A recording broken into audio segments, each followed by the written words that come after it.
For today's video mga idol, balikan natin yung topic natin tungkol dito sa line to neutral.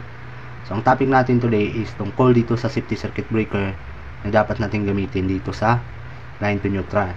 So bago ang lahat nga pala mga idol, shoutout nga pala tayo sa isa nating followers, supporters na si Sir Carl from San Pascual, Ubay, Bohol. So shoutout sa mga taga Bohol diha mga idol. Shout out sa mga kabisayaan diya sa Bohol. Mayong adlaw sa inyong tanan mga idol. Daghang salamat sa inyong suporta. So good day mga idol. Welcome back muli dito sa ating panibagong video. So for today's video mga idol, pag-usapan natin itong dalawang safety circuit breaker, no?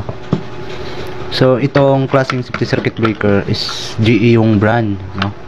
Then plug-in naman siya, plug-in type.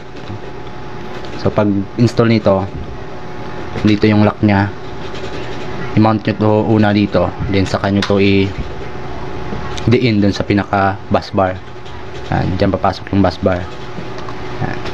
Tapos dito naman sa screw type o tinatawag natin na bolt on, no? Yan. So itong plug na to ay para doon sa line to neutral na connection sa probinsya, no? Kasi common ito ginagamit ng mga ka-idol natin, magamit ng NEMA 3R, then 30 amperes lang, tapos single breaker lang para sa outlet lighting, no? So mababang mga appliances lang o malilitan lang na bahay. So kung napanood nyo yung isa kong video na in-upload sa Reels, no? Sa Reels yun. So nakita nyo madalas dito naka-jumper, no? Naka-jumper siya dito. Yung hot wire ay dito nakalagay, din i-jumper lang dito. Then itong load side nya ay ito na yung para sa isang lighting, connection ng lighting. Then dito naman sa outlet, no? So ganun yung installation. Then yung kanyang neutral ay nakakabit dun sa body or ini-splicing, no? Ginagamitan ng bus bar, no? So masasuggest ko, sana alam to ng mga kapwa natin technician, na ito kasi kapag nagtitrip to, pag may shorted, no, yung ganong connection, magtitrip siya. Ang problema lang kapag isang linya lang ang backlighting may shorted, automatic ito lahat magtitrip to, no? Sabay yan magtitrip. Dahil alam nyo, ang tripping mechanism nitong 2-pole na safety circuit breaker ay connected yan sa dalawang to. So ang iba tinatanggal nila to para isa-isa yung mag-trip, no? Yan, isa-isa. Yan, tinatanggal nila yan. Ang hindi nila alam na dito sa gitna ay connected yung tripping mechanism niyan. Pag trip niyan, automatic bababa tong dalawa. So try natin para masaya, no? Try natin. Ayan. So dalawa magti-trip. Ayan, dalawa yan. Kasi kahit tanggalin nyo to, pinaka-handle ng switch nya, yung on-off nya, pinaka-handle nya to. So kapag tanggalin yan, useless pa rin dahil connected at isang tripping mechanism lang yung dalawa na yan. Connected yung dalawa na yan. Ayan.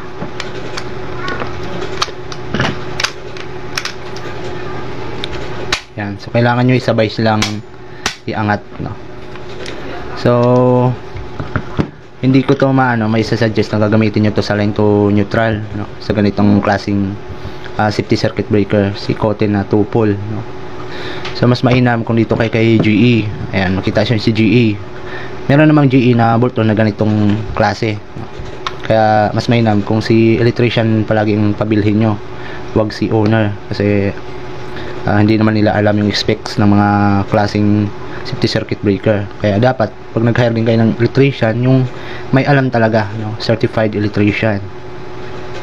Hindi yung basta-basta lang kayo na kukuha ng technician na walang alam sa mga ganitong klaseng safety circuit breaker, no? Kasi importante itong ating safety sa ating bahay.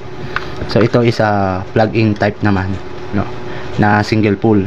So pag tabihin mo siya, so nawala kasi yung kanyang dito, yung pinaka-lock nya, katulad nito. Meron yan dito para magiging 2-pole siya. So tinanggal. So ito, one pull ang tawag dito. Ito naman, may kanya-kanya tong tripping mechanism mga idol. So makikita nyo yan, ito ganito, ito. Makikita nyo to, ang butas na to. Itong dalawang to, itong klase, ito naman, ay butas tong dito nya, butas to. So connected yung dalawa. So bali nakaganyan yung tripping mechanism yan. Pag nag-trip, sabay yung mababa. So sabay itong dalawa. Itong isa, itong dalawa, ay magiging tuple to, pero may kanya-kanya tong tripping mechanism. Kita ko sa inyo, manual tripping natin. Ayan. Trip na to. Ayan. Baba muna natin. Ayan. So, trip na yan. So kuha muna tayo ng tester para malaman nyo na nag-trip siya.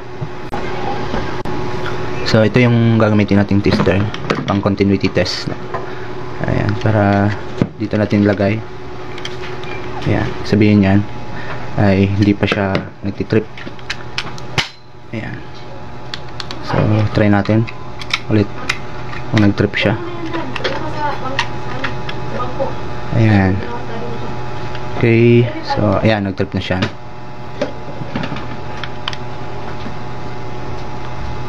Ayan.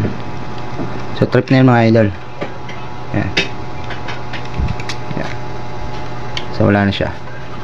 Hinawakan natin dito sa may ano, sa may pinaka screw nya, screw or terminal. Ayan, dyan. Hawakan natin dyan. Ayan, so wala na siyang contact. Eh kapag hawakan ko dito, ayan, magi-green yan. So off natin muna. Off natin. Ingat natin siya. Ayan. Hawakan natin. Ayan. So trip natin ulit. Ito ba? Ayan. Ayan. Yan na. Walang daya yung mga idol. Ayan. Okay. So iti-trip natin ulit. So medyo matigas lang talaga siya. Ayan, wala. Nagtitrip na siya. So kapag ito gamitin nyo ay automatic na ba sa lighting nag-trip, ito lang siya magti-trip. Ayan. Ito lang yung magti-trip, no? Tapos kung sa outlet naman, sa kabila lang magti-trip. Ayan. Kasi one pull lang siya. Ito yung sa lighting mo, ito yung sa outlet mo. Ganun. So ito naman, so kapag nag-trip naman to, pag nag-trip siya, sabay-sabay yan mga idol. Sabay yung dalawa na yan. O natin sa kabila. Connected yan. So kapag test natin yung kanyang tripping mechanism, ayan, sabay yung dalawa. So wala yan. Wala ng contact yun. Ayan. Trip na yan. Manual test natin sa tripping mechanism ng safety circuit breaker. Ayan. So yun masasuggest ko.